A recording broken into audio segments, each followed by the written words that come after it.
Bistado naman ang ilang establisimento sa Mangaldan, Pangasinan na hindi sumusunod sa Fire Safety Code. Nakatutok, Claire Lacanilaw. Tiniyak ng negosyanteng si Divina Abrio ng Mangaldan, Pangasinan na sumusunod siya sa mga fire safety requirements ng BFP. Bukod sa fire exit, meron ding fire extinguisher sa kanilang pwesto. Mahalaga raw na may tamang kaalaman sa paggamit ng fire extinguisher para agad maapula ang apoy. Kaya sa amin, lalo nandito kami sa harapan, kailangan namin na magkaroon ng fire extinguisher. Para at least kung halimbawa nagkaroon ng sunugan, already kami, kahit malapit kami sa, BFP.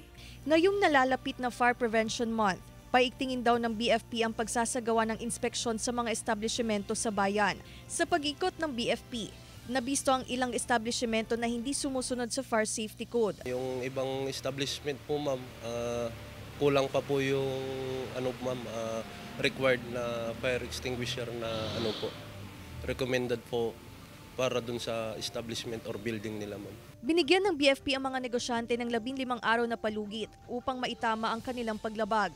Target ng BFP ang 100% compliance sa mahigit 2,000 establishmento sa bayan. Nagkakandak po tayo ng inspection ma'am para makita natin kung ano po ba yung mga violations or pwede nating i-remind sa establishment na in-inspect natin